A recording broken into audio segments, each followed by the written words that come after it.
Good morning, everybody. We're going to try and start on time, and there may be some stragglers coming in, but we'll get underway.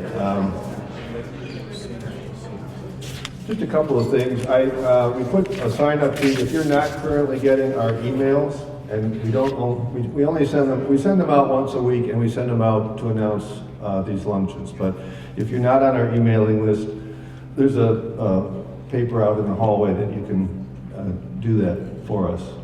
I would also remind everybody, we have a website, we have a YouTube channel called Catholic Citizens TV, and we recently posted Dan Shealy's Christmas talk from December.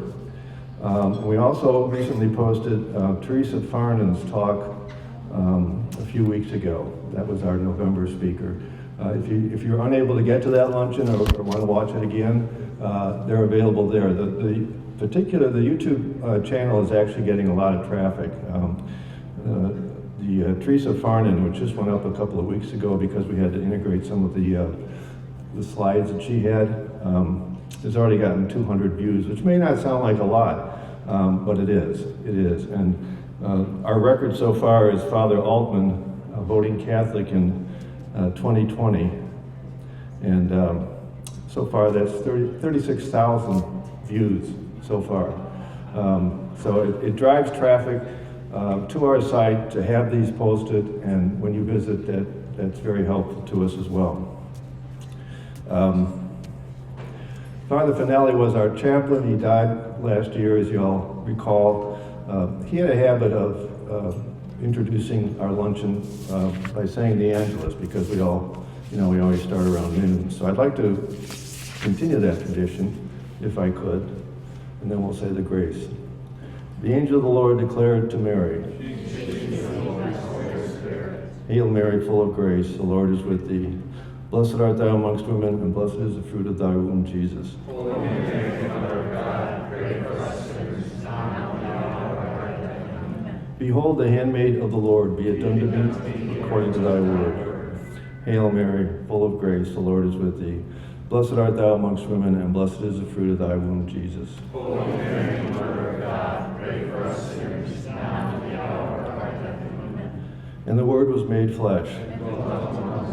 Hail Mary, full of grace, the Lord is with thee. Blessed art thou amongst women, and blessed is the fruit of thy womb, Jesus. Holy Mary, Mother of God, pray for us sinners, now and at the hour of our death. Pray for us, O Holy Mother of God. Let us pray.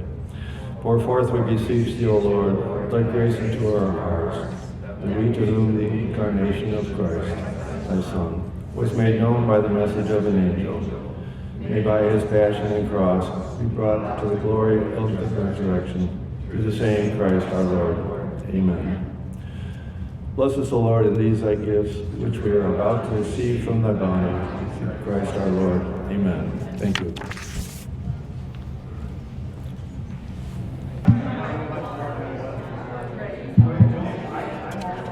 I'm very reluctant to interrupt luncheons, but we are kind of running a little bit behind. So dessert is coming out, but I think we're going to get underway with our speaker.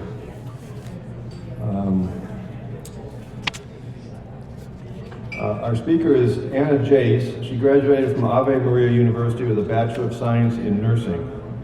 And while a student at Ave Maria, she received the Mother Teresa Nursing Award for her academic achievements.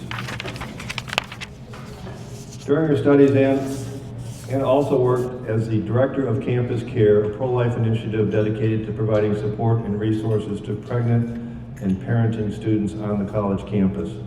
After graduation, Anna became a Level 4 neonatal intensive care unit nurse, offering the highest level of medical care to newborns and premature infants.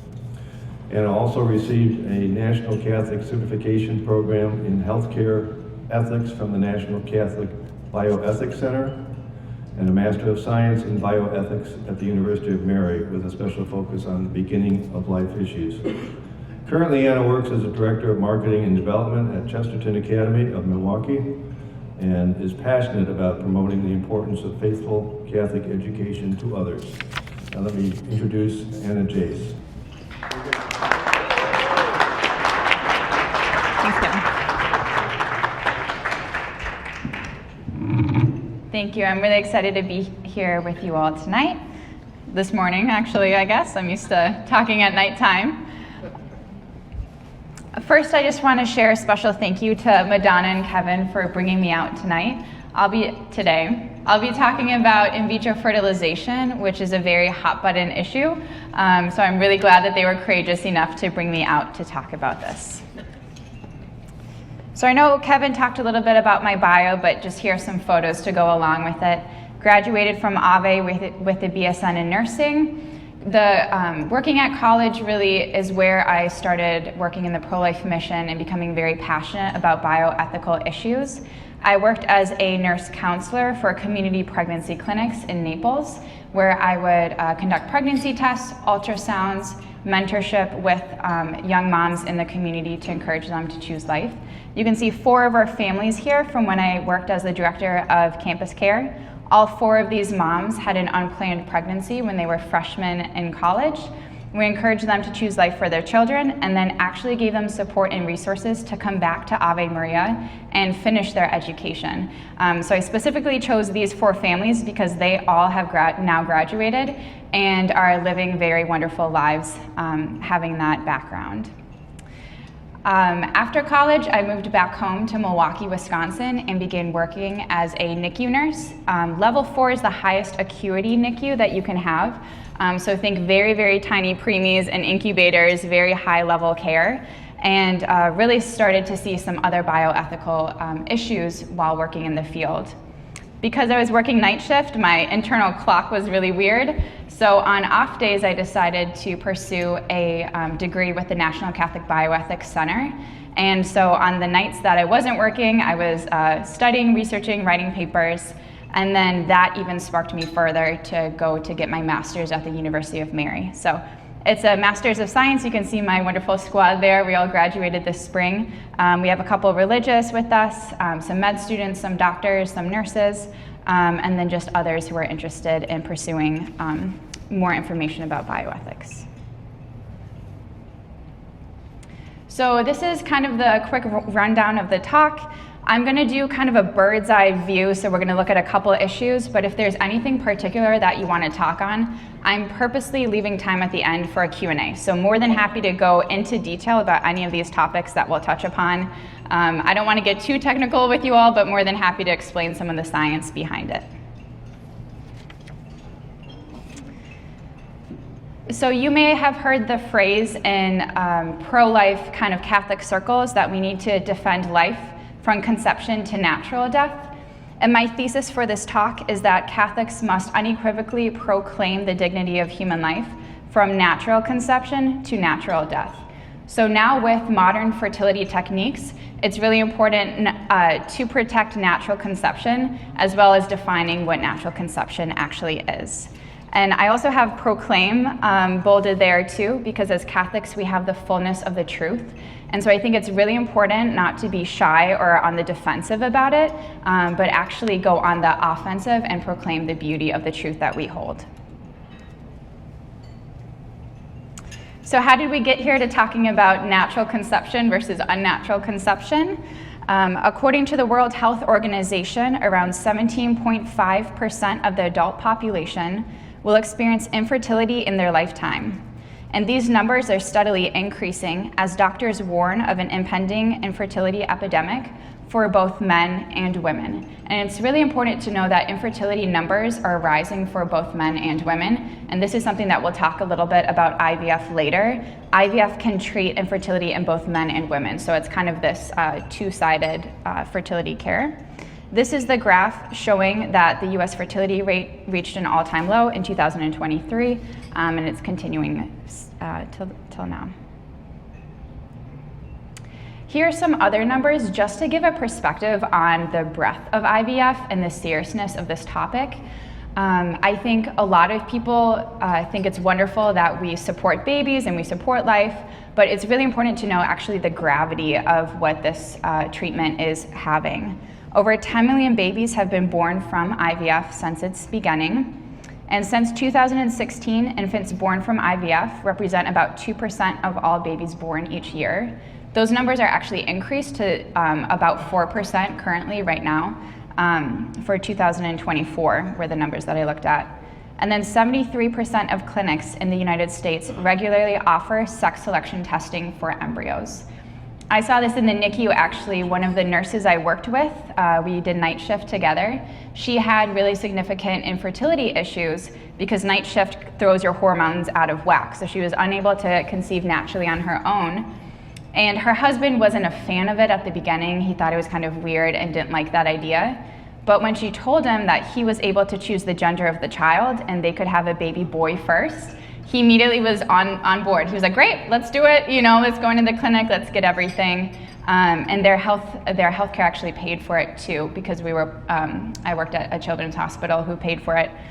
So just kind of something else to keep in mind with IVF. And then finally, another topic that is very near and dear to my heart are these frozen human embryos. There are more than 1.5 million human embryos stored via cryopreservation today. And you can actually see this photo here is a real tank where each of those tubes can carry several embryos. There's numbers, kind of serial numbers written on the side of each of those tubes to help track which parent and which embryo that belongs to. So this is a video that I wanted to show you guys. It does an okay job of an overview of the IVF process. This is from Cleveland Clinic. So you will hear very positive language because they are at the forefront of IVF technology. So these advertisements go out, you can see it's vertical shaped, it's actually shaped for the iPhone. These videos get sent on Instagram, get sent on TikTok, anywhere. I've seen it before myself. Anywhere where young people are, this is a video that can pop up on your phone as an ad. So I'm gonna play it for you all today and you'll hear a little bit about the positive spin that they have on it.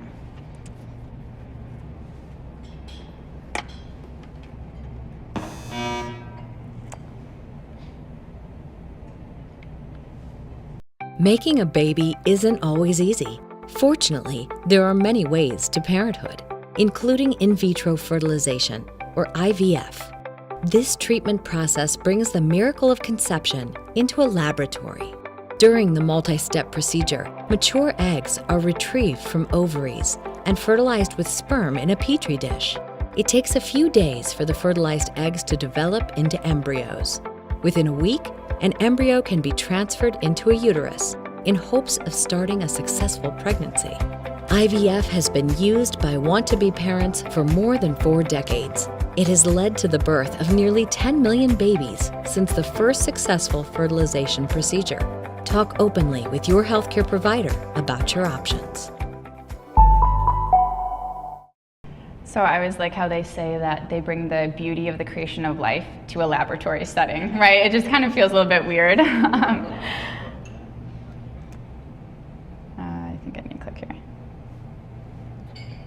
So really quickly, because the video was very fast, usually what happens is the woman is put on birth control who's having some infertility concerns. The doctors will first put her on birth control to be able to control her cycle so that they know when to expect her ovulation to occur.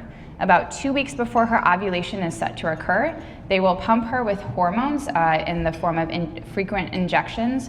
They give her LH and FSH to stimulate the ovaries to produce more eggs. Typically in a month, a fertile woman will produce 1 egg, but here, because there's such a tight timeline and doctors are worried about making mistakes, they want to create more than 8 to 10 eggs in 1 cycle. So these ovaries will expand super, super big, release up to 10 eggs, and then they will be collected for the lab. Next is fertilization. So obviously they need to get the sperm from the father. There's very special rooms for this to occur. And then they will complete fertilization. There are 2 ways of fertilizing the egg. The first is just to mix the sperm and the egg in a petri dish. And this is used for sperm with high motility. What we've seen with increasing rates of infertility, men have a drop in testosterone and are having many more issues with sperm motility. So this treatment right here, which is ISCI, they thread a needle into the egg so that pink blob is the woman's egg. They thread a needle and then they actually release the sperm inside of the egg. So for a man whose sperm is not strong enough, if you will, to permeate that barrier around the egg, then they can actually go in with a needle and create that themselves. Next, they let the embryo develop for a couple of days until it grows in size into a manageable size. And then they perform embryo selection. They will either do sex selection, so they'll only find, the embryos, the sexes, look for genetic defects. There's a high rate of genetic defects for these embryos. Choose the strongest of those embryos, usually around 8 to 10 embryos they'll have. Finally, they will transfer the embryos. Historically, they have transferred more embryos into a woman, usually up to 6 to 8 embryos into the woman, with the understanding that some embryos will not implant. And then what's funny is I can't find a graphic that shows this. I've tried looking, but then they will actually go through and selectively reduce, aka abort, the weakest fetus, the weakest embryo of that bunch. So most moms who go through IVF usually prefer to have one child at a time. Again, to kind of talk about that playing God mentality of they think that 2 babies are too much, so I just want one, and then if I want to come back later, then I can have another treatment and another baby. So just some more language of control there. So this is the first test tube baby ever. This is Louise Brown. She was born in 1978 in England. And I just want to show, and she was received very well actually by the media and newspapers. They saw this as a scientific marvel. Her parents became very famous for sharing their story of infertility and how they loved her and wanted her so strongly that they were willing to risk it. And then here is 3 years later, this is Elizabeth Carr. She was the first test tube baby in the United States. And this Life magazine shows her sitting in the lab where she was conceived in. So instead of seeing like ultrasounds of babies or photos of babies with their mothers, they decided to put a photo of a baby in a lab for their front page Life magazine. And again, I just want to picture how normal the families look of these IVF babies. The very, very first IVF babies were, the parents were married, they were raised in a very loving home, the parents had some infertility issues and desire to have children. However, if we flash forward a couple of years, we have a complete change in the use of in vitro fertilization. This couple made history in 2017. This is a gay polyamorous California throuple. They were the first family in the state to list 3 dads on their birth certificate. They took an abandoned frozen embryo. So a family who went through IVF and then had embryos left over, they were able to receive that frozen embryo, implant it into a friend of theirs, a female friend. She carried that baby to term, received some financial compensation, and then after the baby was born, the baby was handed to these 3 men to be raised. On the right is Lucky and Emma Price. This is their baby Birdie over there in the corner. The father pictured here is actually a transgender male, so the father-looking person is actually a woman as well, and therefore cannot produce sperm. So they resorted to purchasing an anonymous donor sperm. They specifically requested for it to be anonymous, so there would be no legal issues behind that. And then conceived Birdie in a test tube and then had Birdie implanted into the mother there, into Emma. Got some more for you. This is New York-based reproductive endocrinologist John Zhang, who made headlines when he reported the birth of a 3-parent baby. This healthy baby boy is carrying the blended DNA of the birth mother, her husband, and an unrelated female donor. So you can see on the graphic here how they kind of split this up. This baby was born in England. This treatment is only permissible in England for certain genetic carrying diseases from the mothers, but it is happening today actually in England, where you can see that faulty mitochondrial DNA. The physicians are able to remove that faulty DNA and then implant that embryo into a healthy nucleus of a different woman. So the baby actually carries three genetic materials from 3 parents. So Some pretty crazy stuff. Then finally, this is an article reporting on the rise of IVF middle-class single mothers. These are intentionally single mothers who say that fathers are a thing of the past. So you may have seen some more headlines. Some actresses are choosing to go on this route. They may have been scorned by men in the past, may have had some rocky relationships, or maybe just don't believe in marriage and really desire to have a child. They can purchase donor sperm and intentionally become a single mother. So crazy. So you're purposely intending to bring a child into life without a father there. Obviously, we all know that babies do better with mothers and fathers in the home. There's another side to this as well, which is called the virgin birth, where very religious Christian young women desire to rescue frozen embryos from IVF. So if a family decides, we just want one baby, but they have 8 frozen embryos left over, they can donate it. And these girls choose to have the babies implanted in them and then either give them up for adoption or place them in their home or raise them as their own children. So now we're seeing a phenomena of a virgin birth, where these women can actually be virgins, have an embryo implanted into them, and give birth without ever having relations with a man. So you may be thinking, Anna, these are some weird cases. You obviously are here to scare us. But what about for a normal Catholic couple? And this might be something that you guys are really struggling with in your homes.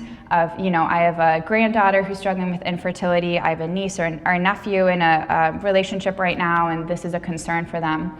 What about someone who desires to raise children in a faithfully Catholic home? I'm glad you asked that question to me. This is Austin and Hayden Perez. They're very dear family friends of ours. Hayden grew up in a family of charismatic Protestants in California with a deep-seated hatred for Catholics. She met Austin working at Costco. She was a cashier at Costco and found out that Austin was Catholic, and they started arguing in the break room about theology. So she would give him the typical, you pray to Mary, you think Mary's a god, blah, blah, blah, blah, blah.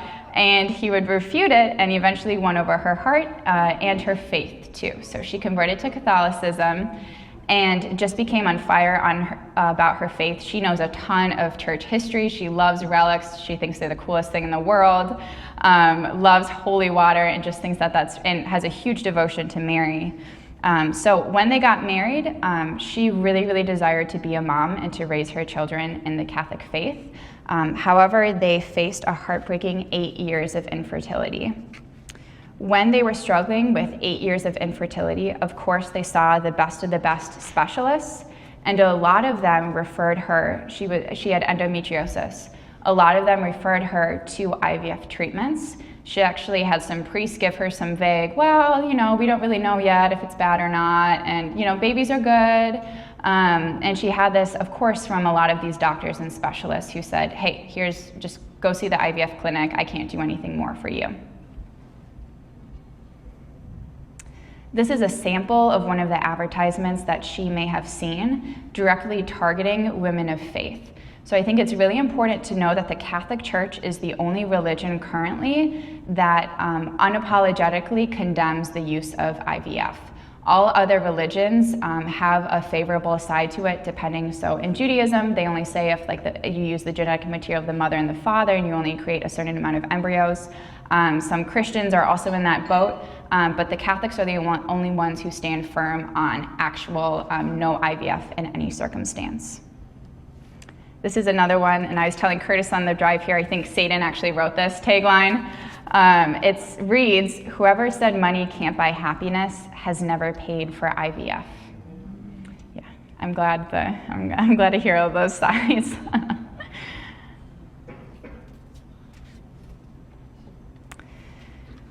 So there are some very common problems with in vitro fertilization that are being thrown under the rug for a good reason. It's a big moneymaker, and people are willing to pay whatever for the opportunity to have a child.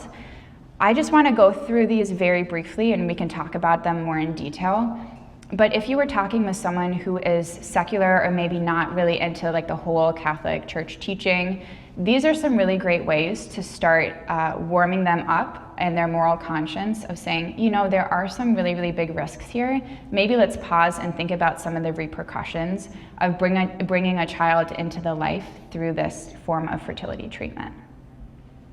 So we talked a little bit about the women's bodies being pumped with hormones that are unnatural to her in that stage of cycle, causing a hyperstimulation of ovaries for egg collection.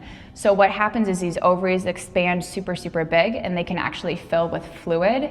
They can rupture and then lead to sepsis, and unfortunately there have been fatalities due to the hyperstimulation. There were 2 cases, I think, in the past couple of years of some moms in England having unfortunate fatalities due to hyperstimulation. Next is an increased rate of birth defects. My mom likes to say that anytime you go against natural law, there's going to be a repercussion for that. And we can see this with some of these treatments of shooting the sperm through with a needle, and so skipping that barrier of the egg. There's a lot of genetic defects, and therefore there's a lot of discarded embryos because of that. I can guarantee you probably haven't seen a lot of Down syndrome babies born via IVF, because that is one of the chromosomal abnormalities that doctors specifically will take out of a specimen sample. There is a risk of multiple pregnancies. We talked about this earlier with that selective reduction language, which is actually just abortion, of choosing the healthiest embryo that's implanted into the mother's womb and then discarding the rest. And then there's also an increased risk of preterm labor. And I saw this firsthand working in the NICU. A lot of our babies were actually IVF babies. The reason for that is because when the baby is conceived in a lab, and maybe with some donor genetic material, the mother's body will naturally try to reject that child. So oftentimes doctors have to pump these women with other hormones and other immune compromising medications so that they do not reject that child. So there's an increased risk of preeclampsia, there's an increased risk of preterm labor. I assisted with a C-section of a baby who just stopped growing, and it was a kind of a high-risk delivery there. So there's a lot of issues following this unnatural conception that I think we as Catholics know God created us for a reason. God created conception for a reason. And when the mother is not exposed to this genetic material, her body will seek to actually rid herself of it. There are some legal issues. Again, I'm more than happy to take some more questions later. One is related to donor gametes. So I'm sure you guys have seen in the news now, some couples are having IVF children who are trying to get married actually have to compare their genetic material to make sure that they're not siblings. Because some obviously donors who receive money, you can have multiple children that you don't know about. There's also some cases of doctors switching out the sperm for their own. We can get into that if you would like. But there's another subtle, really, really interesting thing happening in Hollywood right now, where actresses are starting relationships with their significant others and choose to form frozen embryos in the hopes that if they ever eventually get married, then they can have children of their own, or they can implant these embryos in a surrogate because the models don't want their body to be scarred from pregnancy. The issue is obviously these very kind of high Hollywood relationships eventually end, and so there's a question of what to do with the embryos if a couple splits up. Anna Kendricks was one, actually. She was an actress who they split up, and she tried to sue him, the significant other, because he wanted the embryos thawed out. And the court actually sided with the man in that case, and so she lost all the frozen embryos that she had created with him. So now a lot of IVF clinics require both parties to sign on an agreement that those embryos will be discarded if they break up. Or sold to science, that's another one, but yeah. So this is another thing that you can talk about people who maybe aren't Catholic. However, I've found that dignity is becoming a much more difficult conversation to have, especially in the healthcare world. A lot of people don't understand human dignity anymore. So one, the risk of exploitation of surrogate mothers. Obviously, these mothers receive a lot of financial compensation, There are some issues. There is a mother in California who they found out too late that the baby had a genetic defect. It was a gay couple, so both of the dads said, you know what, we want this baby to be aborted. It's not what we had planned or signed up for.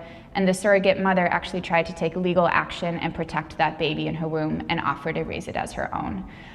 So there's a huge risk of exploitation there.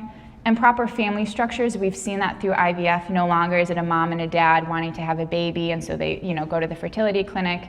Now we have these improper family structures and children unfortunately coming to life and being raised in these improper family structures. And then finally, we're going to talk about this later kind of with the Catholic Church, but there's a relationship of domination from parent to child. When a parent thinks, hey, I paid a ton of money for this embryo, I chose this child, and maybe it's not what I expected, or it's not what I wanted, or now there's health problems, maybe the pregnancy is very difficult for the mother because of all of these issues, then there becomes this wanting of domination over them. And we've seen kind of more genetic selecting for the highest level of intellect for these embryos, where now they're trying to researching IQ relationships with the genetic material. So kind of truly a scary world, but sometimes those dignity conversations need some more kind of bringing out in that secular world. So next we're going to talk a little bit about the Catholic Church, and the wonderful thing about these 3 points. So I have 3 points related to IVF that the Catholic Church is very explicit about. And what's really, really interesting is that the moral heart is, God places the moral heart in everyone. So even if someone is not Catholic, you can use these points with them, and it makes a ton of sense, even without that kind of Catholic gloss to it. So number 1, IVF destroys human dignity. And this is a long quote, but it is very, very worth it. Homologous IVF, which is IVF created by both parent DNA, so like a mom and a dad wanting a child of their own, and ET is embryonic transfer, is brought about outside of the bodies of the couple through actions of third parties whose competence and technical activity determine the success of the procedure. Such fertilization entrusts the life and identity of the embryo into the power of doctors and biologists, and establishes the domination of technology over the origin and destiny of the human person. Such a relationship of domination is in itself contrary to the dignity and equality that must be common to parents and child. So 1, we have a domination of technology over the human person, and 2, we have a relationship of domination from parent to child itself. So no longer do we see children as a gift from God, as a fruitfulness of a couple's love. Now we see a seizing of fertility and a seizing of control. So this is another good line. This is also from the Congregation for the Doctrine of Faith. And this is in 1987, so 1987. They write that these procedures are contrary to human dignity proper to the embryo. And at the same time, they are contrary to the right of every person to be conceived and to be born within marriage and from marriage. So again, we looked at those improper family structures, right, at the beginning. And I think it's really, really beautiful that the Catholic Church says that every human person has the right to be born, to be conceived and then born within marriage and from marriage. So again, kind of that affirming that knowledge. And I see this as a very pro-life point, that every single human person has this right. Obviously, you have dignity no matter how you were conceived, right? We may know of individuals who are conceived via rape, who are conceived in unplanned circumstances. That does not take away from their dignity. The same way with IVF, that it does not take away from the dignity of the child how it was conceived. However, we can still say that that baby had a right to be born within marriage and from marriage. Okay, number 2, IVF is a violation of the sacrament of marriage. These next points are really, really helpful for couples who are carrying the cross of infertility. And I think it's really important that the Catholic Church speaks about this. I'm always a big promoter of pre-Cana classes, of marriage prep, talking about these issues, because I think Catholics need to be aware when they're entering their marriage that infertility may be a cross that they have to bear. Curtis and I just went through marriage prep, and we can both say that that was never brought up. So we see a huge need in that today. So first, the Catholic Church teaches that marriage is an institution of love and not fertility. How crazy in a world today that we have women who are on birth control because they don't want their fertility and they say no to their fertility. And then all of a sudden, when they finally meet a guy at 35, something like that, they decide to seize upon their fertility and say, now I'm ready and it's going to be on my terms. This is a long one. This is phenomenology from St. John Paul II. I'm going to paraphrase here, but JP2 talks about the marital embrace and how it is an expression of spiritual love of persons, and to ensure this for the new being a full development, not only bodily, but also spiritual. So he sees that the marital embrace is actually the fullness of development of a child, and therefore you cannot have a child conceived via any other way. That's improper to the way that God created us to function. This is a paraphrase of this quote, that the marital act represents a personal union of parental readiness through the complete gift of self. So when husband and wife are fulfilling their complete gift of self, they are showing that by this yes, they are also being open to life.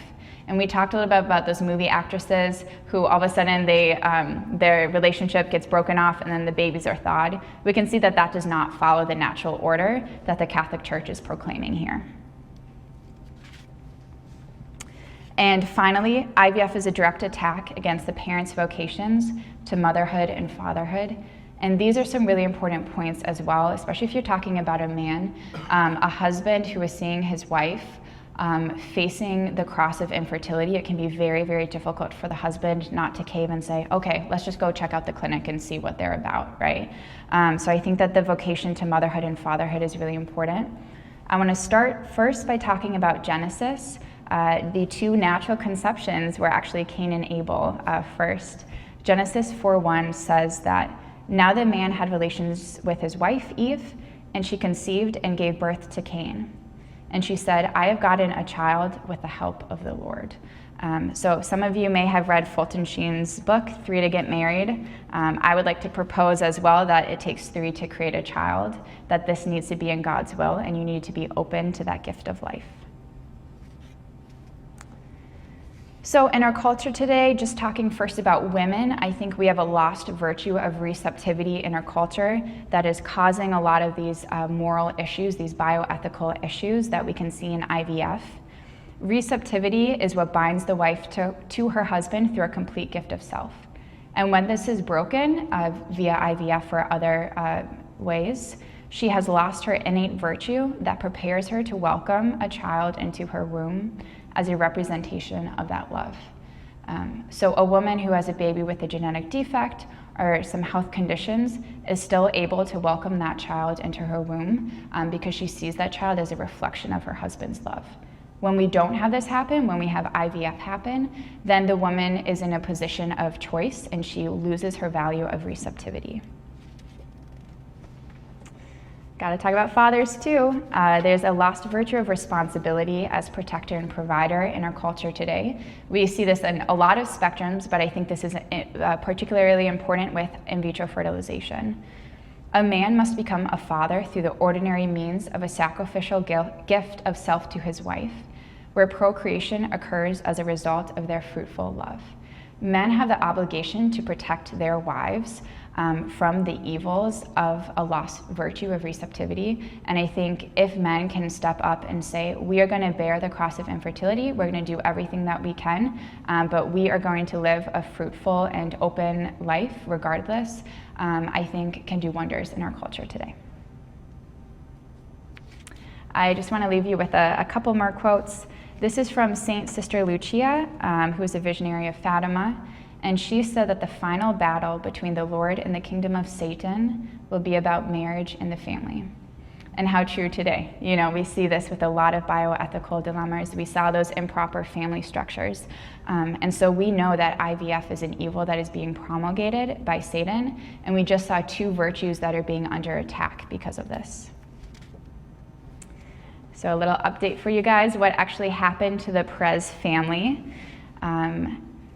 Austin and Hayden were able to find a Catholic NAPRO doctor who referred them to a very, very great surgeon. She underwent many surgeries actually to try to heal her endometriosis.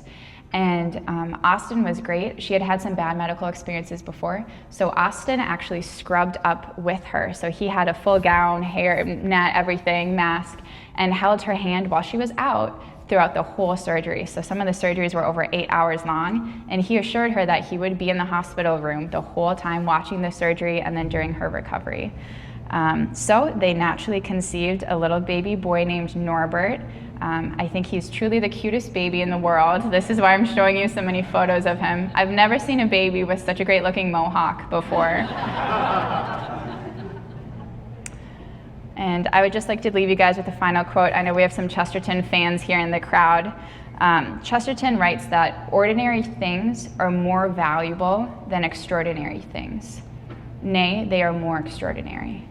And I think that what we are seeing with the rise of technology and science is that people are seeing the novelties of science and what they can do. And we're always pushing to the next horizon, the next horizon.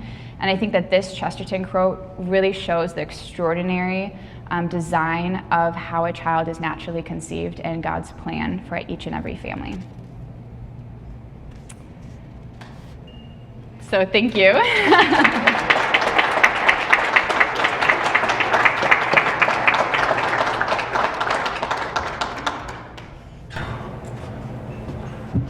As Anna said, she's perfectly happy to stay beyond our gathering to answer questions that we don't get to. Anyone have questions? We can start out. Yes, in the red sweater. Yeah, I actually quick the factual type You question. may have to repeat the question. So Sure. About the hyperstimulation, don't they use that sometimes without IVF just to stimulate a woman? Is it still dangerous? Is it always dangerous? No, it's not always dangerous. There's always a risk with hyperstimulation. However, you can stimulate the ovaries without causing the passing of so many eggs. So a lot of times with women facing infertility, that's actually the first treatment that they will have, is they will have hormone supplementation to encourage ovulation to occur. Yes. About that, so are the preterm delivery risks only when it's donor material or just any test? Yes, so the question is there a risk of preterm labor no matter if it's donor versus biological parent? The answer is yes, there is always a risk to that. There's actually some really, really cool research by a Catholic doctor turned bioethicist who saw that the sexual act, frequent sexual act between a wife and a husband, prepare her body to receive genetic material so that her body does not attack that child. So if you don't have that, so if you have a baby just implanted into the womb, then you don't have that acceptance of that foreign genetic material. So kind of cool. We also see this with women who maybe have multiple sexual partners. Their children, when they conceive of a child, their bodies will naturally try to reject that because they've had frequent, relations with other men. So we actually see a risk of preterm labor in women who have multiple sexual partners as well. Yeah. yeah. I got a religious exemption from the company I work for to be house medical records. I didn't want to communicate with advanced fertility in New York City, so they gave me an exemption from that. So that kind of interests me in your talk here. Having a background in history, a lot of this almost reminds me of like Nazi science, like master race type stuff. Yes. And so with our society having the demographic problems it's having, how much are more and more people going to keep relying on this to replenish the population? And how can you convince women, you can't, in the modern world, you can't tell women they're wrong on anything. So no matter how much you sell it, but you shouldn't do that, it's immoral. They're going to want to do this stuff. This is what they want. How do you stop them? Yes, yeah. How do you stop women otherwise? I think you encourage marriage. I think you have to encourage marriage in these women. and they will love their husbands so much that they want to conceive of the children naturally. And I think that that's what we need to do. I think we need to talk about the harms of birth control with these women and say that if you were taking birth control, you are going to have scarring, and that is going to cause infertility issues further on. I think the desire to have children is innate in every single woman. No matter if they're like a religious sister or something like that, you always have a call to a certain form of motherhood. And so that's why I think the virtue of receptivity is really lost, right? You said we can't tell women anything these days, right? I think we need to talk about the value of, I had that image of Mary up who said, thy will be done. And really encouraging that in women. And I think it first starts with men who say, no, I'm not going to do these things. You're not going to be on birth control. I want to have a natural baby, and so we're going to pursue those things. As the kind of Nazism, science world craziness, one of the most expensive eggs that someone can purchase, and actually gay couples for some reason are really desiring of these eggs, is collegiate athletes who are females. Their eggs go for thousands and thousands of dollars, upwards to $100,000 sometime. And of course, when you're a collegiate athlete in college, you can't have a job, you're having some financial things, you love your sport. How easy is it to, over the summer, take some hormone medications, they take those eggs, sell it, and you get a check in the mail, right? So I think that there's a lot of issues there with that kind of mentality of let's have the best and brightest in the science. There was an organization that was started to take Nobel Prize winners and sell their sperm so women could purchase and have super smart babies. Luckily, it actually failed because a lot of these scientists were like, I don't want to do that. Like, why would I, but we are seeing that more and more now. Yes, Jeff? Did you call me? Yes. Excellent presentation, and really fantastic. And it ought to be given to a group of priests, all priests ought to have this. Where our experience has been, they really don't know it. Yes, yep. And they have too much sympathy for the income. Right. And also with the pre-K, which you mentioned, it's very important. Mm-hmm. Very important. Because you're going to, what is it, you said 17% of married couples have infertility problems. Yeah, 17%, yep. And so it's really common outside. Yes, yes. Based on my own experience, I can say that. Yeah. No, that's awesome. I actually have a priest friend who works for the seminary up in Milwaukee, and he requires all of his seminarians to take courses in bioethics, because he says you are going to see these parents in marriage prep, you're going to see these parents in the confessional, you're going to see them try to have children and bear the cross of infertility. One thing he says that I wasn't able to touch upon in my talk, but I do think that we have a pro-baby mindset in the Catholic Church, and I think that's wonderful. Screaming pews, keep the babies in the churches as much as possible. But for these parents who are struggling with the cross of infertility, it can be very difficult for them to feel like they're not a good Catholic, right? I don't have all of these babies in the pew with me. It's just my husband and me. Sometimes I've had friends say, like, someone asked me if I was on birth control and I'm not, I just can't, conceive right now. So what this priest friend always tells his seminarians is that women are not wombs. And it's really important to see the woman as a full person, regardless of her capability to give life. So I think that that's kind of a nice piece of it. And maybe that's something that you can kind of think about if you do have friends, family members struggling with infertility. You can't just focus on the womb, you need to focus on the full woman and her emotions going through that. Yeah. Thank you. You mentioned that the Catholic Church was the only religious body that was fully opposed to this. Who in the church, if anyone, comes to mind in terms of speaking out about those issues? Because I'm not aware of it. I'm so glad you asked that question. I absolutely adore Father Tad. He was my teacher, gave me the worst grade on a paper I've ever received. Yes, so I have a love-hate relationship with him. It was about embryonic adoption. It deserved it. It was written the night before. Father Tad is a Catholic priest and a bioethicist, neuroscientist, Harvard trained. He runs the National Catholic Bioethics Center. I always recommend couples who are struggling with infertility, who sometimes have frozen embryos already and don't know what to do, now that they found out that the Catholic Church is against this. There's a free email, there's a free phone call that you can get in contact with a very high quality Catholic ethicist who will walk those couples through that. So I would say that's first and foremost. Archdiocese of Phoenix has a really, really good infertility program. They are set up where people from all over the U.S. can reach out to the Archdiocese of Phoenix and receive materials from there as well. That is a good, sometimes priests are really good. You kind of need to know your area and kind of who to go to for what. But I would definitely say start with the National Catholic Bioethics Center. I've only been super, super impressed with them. Their ready response. One of my professors at Ave was an ethicist, and she would actually bring in her cases, so we would get to practice what we would say to them.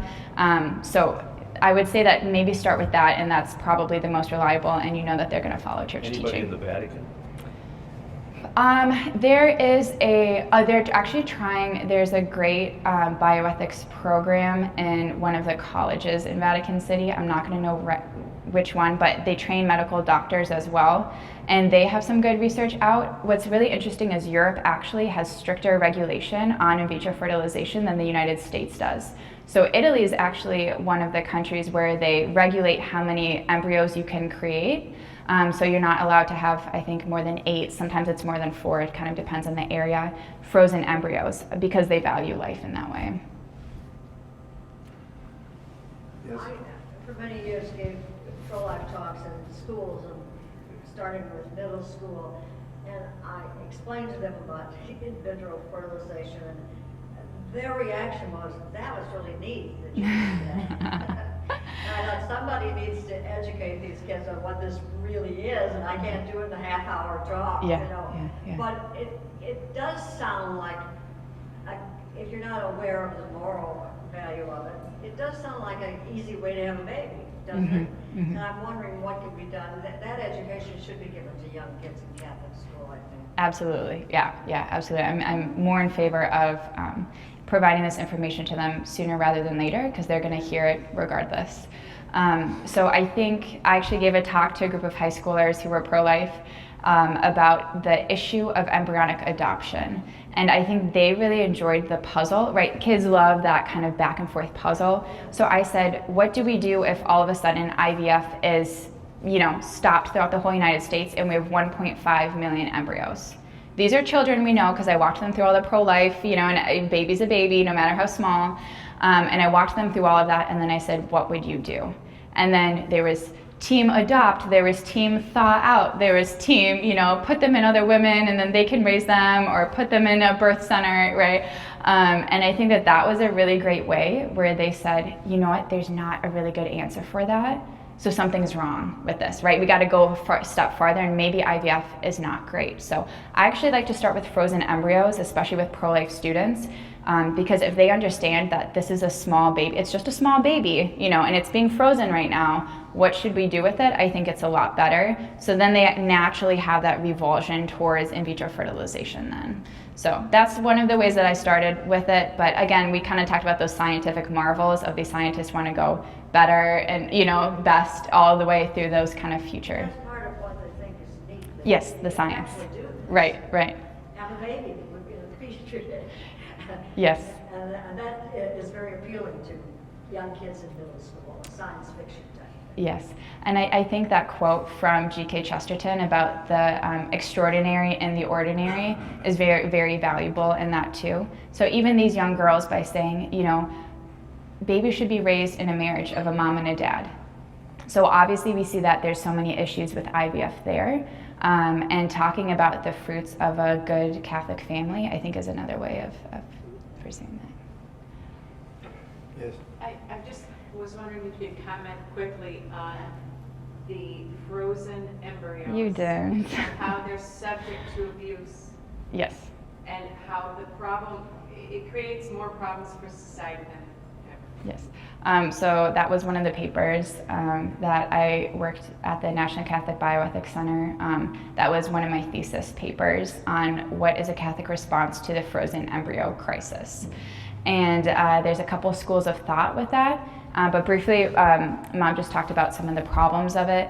One, is a huge amount of frozen embryos. It's been going on for 47 years. a lot of these women now are outside of childbirth age. So you have children who were stuck in this frozen state whose mothers cannot gestate them anymore. So what is the solution to that? Alternatively, there's a lot of, so some of these couples will just donate them, and they'll say, use them for parents who can't have a child of their own, use them for science, make the best kind of medicine through them. Sometimes these IVF clinics will just thaw them out and not tell anyone. Pretty crazy there, but there is definitely a market for frozen embryos, because at a size that small, you could do a specialized medical pharmaceutical treatment on them. So there definitely is a market from that.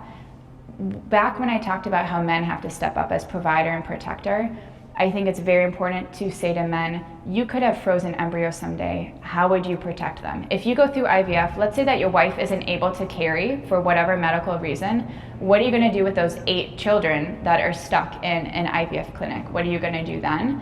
And how can you protect those frozen embryos because they are your children? So that's kind of another way of starting that conversation with a man whose maybe wife is kind of pro-IVF or looking at IVF.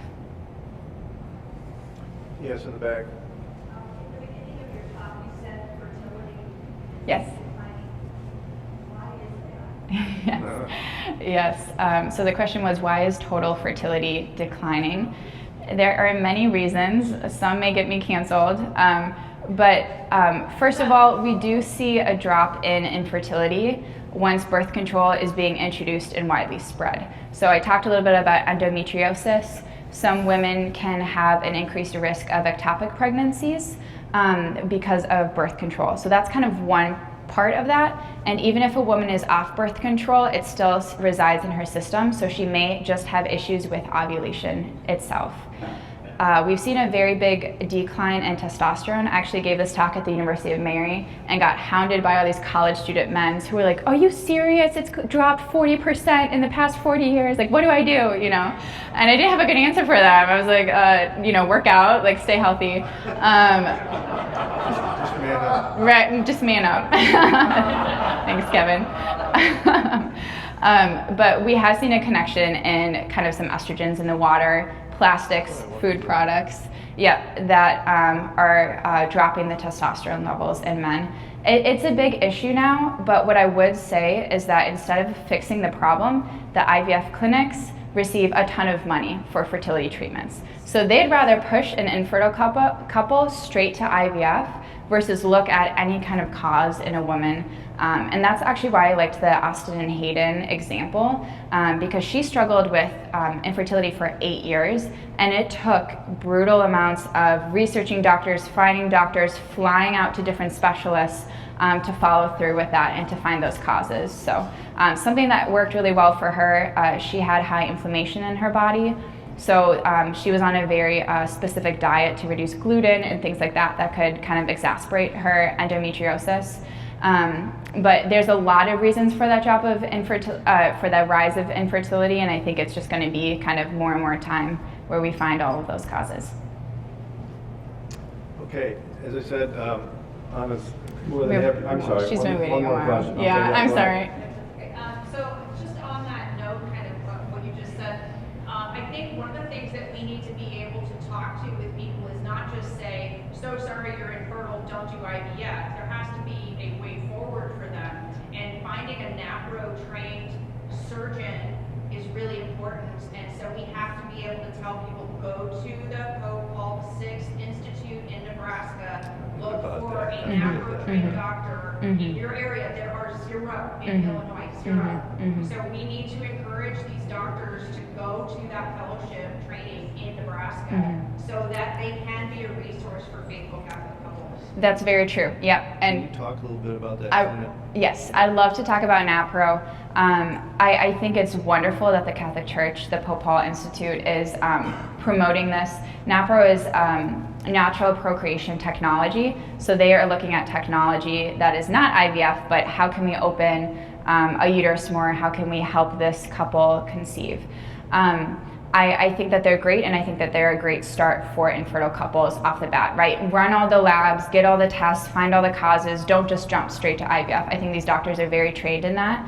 However, it's a good start. And I think what happens sometimes with Catholic couples is they say, well, I have a really great NAPRO doctor who, does charting and all of this stuff, and, I kind of have some problems, but they don't go farther into that specialist realm. So I always say that that's a good starting point, but don't be stuck there. If you find an issue with your hormones, if you find an issue with your fallopian tubes, if you find, the male has, some pattern of infertility, then I actually say go to the secular specialist and say, these are my beliefs, IVF is completely off the table, anything that is not open to life is off the table, what can you do for me? And that's Austin and Hayden's story, and that's actually a couple of my friends too, who I think we get kind of stuck in the, they have to believe the same way I do to be a good doctor.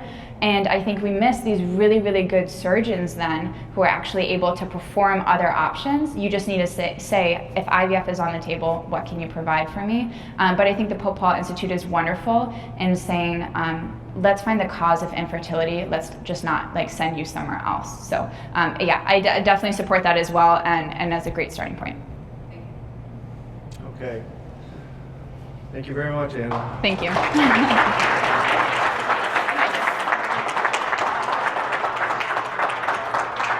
As I said earlier, we've got great speakers coming up. We have John Severance on February 14th on the value of classical, I would call it classical Catholic education.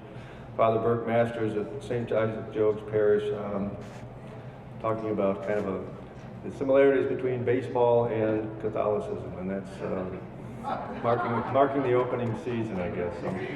So if you haven't signed up, I see some people signed up on the email list. That's great. If you haven't done that, please do it. If you're not getting the emails with some regularity, it means you're not on our list. And sometimes the list kind of automatically purges itself. I'm not quite sure how this works, but if you're not opening your emails or something like that. So if you're not getting our emails at least once a week, please sign up again. And thank you very much. I'll see you in February. Thank you.